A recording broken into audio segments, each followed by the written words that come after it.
As-tu déjà entendu un bang supersonique?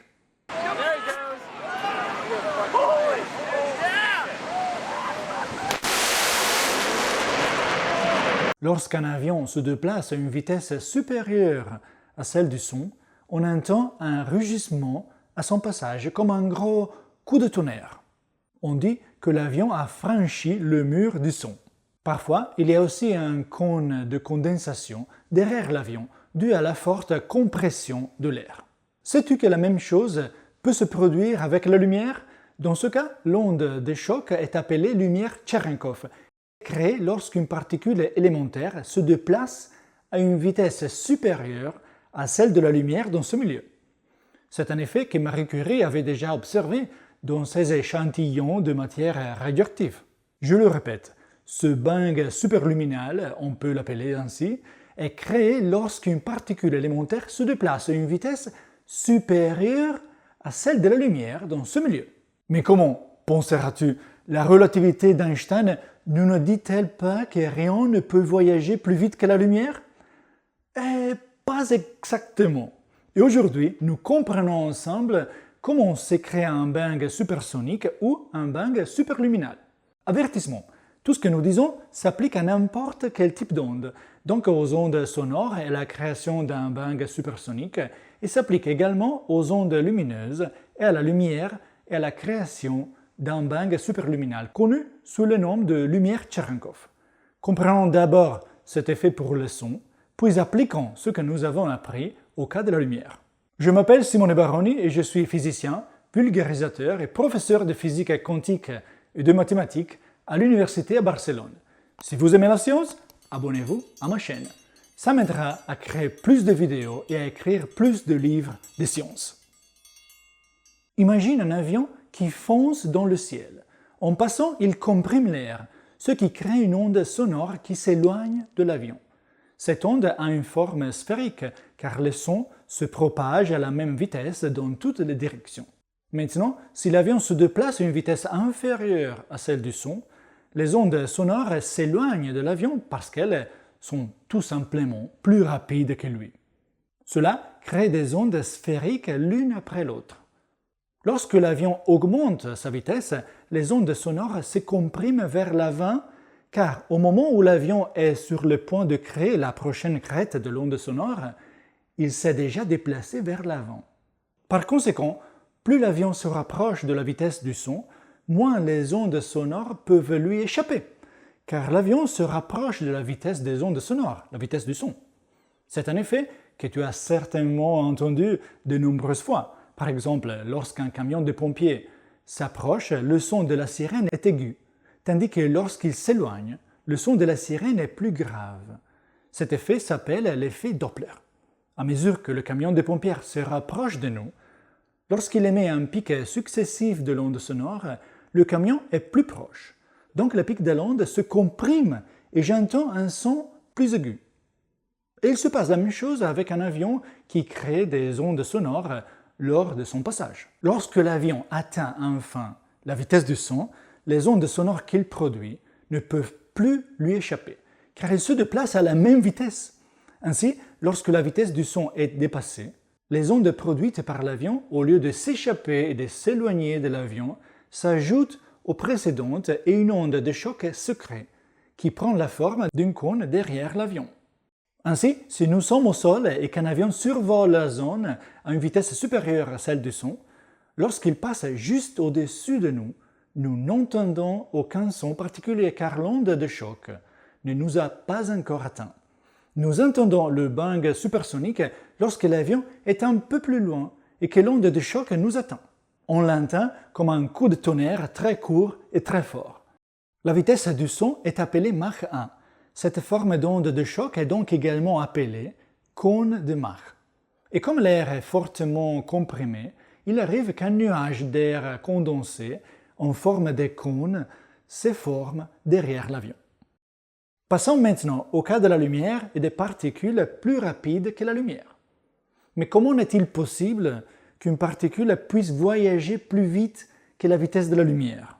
Le fait est que la relativité d'Einstein nous dit que rien ne peut aller plus vite que la vitesse de la lumière dans le vide, qui est de 299 792,458 km par seconde, soit 300 000 km par seconde environ. Et nous n'avons jamais observé de particules dépassant cette vitesse. Cela n'est remis en cause par aucun phénomène, du moins pour l'instant. Cette valeur indique cependant la vitesse de la lumière dans le vide. Mais lorsque la lumière pénètre dans un milieu, par exemple lorsqu'elle traverse une plaque de verre ou lorsqu'elle passe dans l'eau, la lumière ralentit. Il est facile de calculer de combien la lumière ralentit.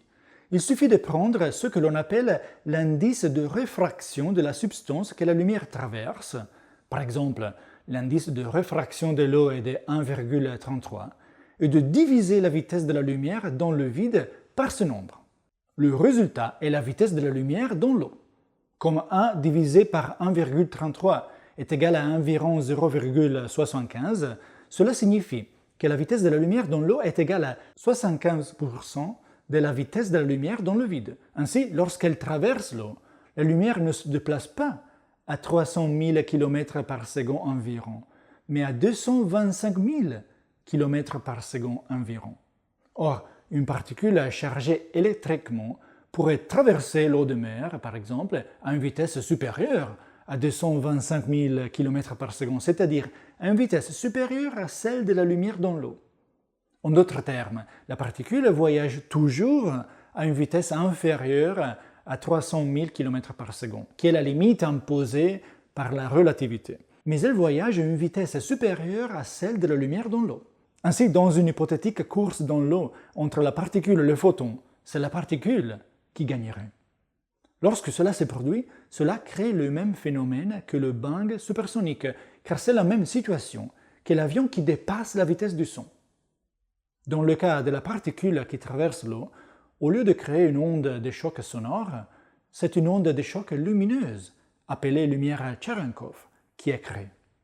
Mais comment une particule peut-elle créer une onde lumineuse lors de son passage?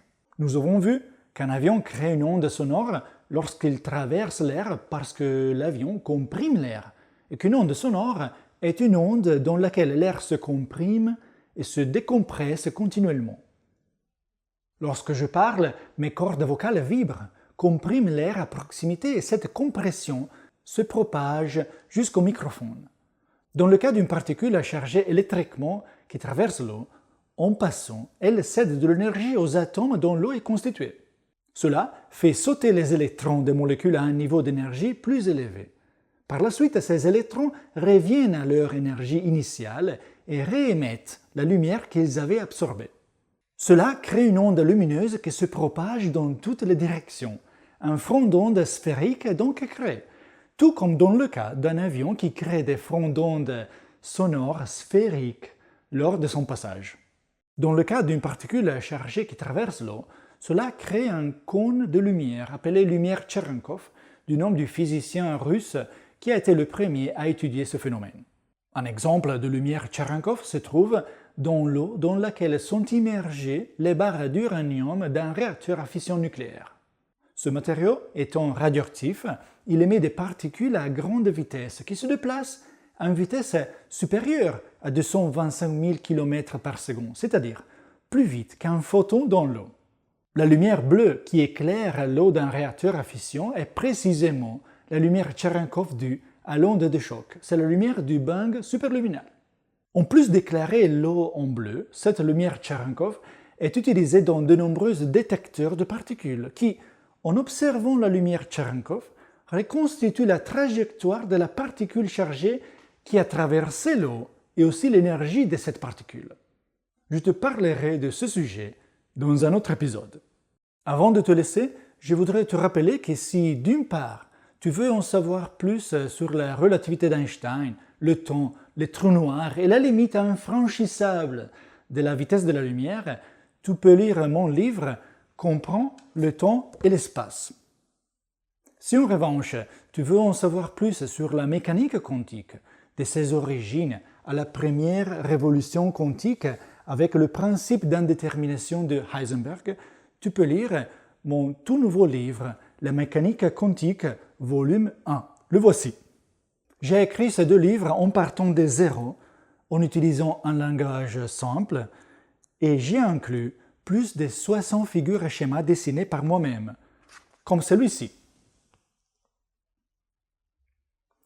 Je te laisse les liens vers les 2 livres dans la description. Ciao et à bientôt avec un nouvel épisode de Pépites de Science.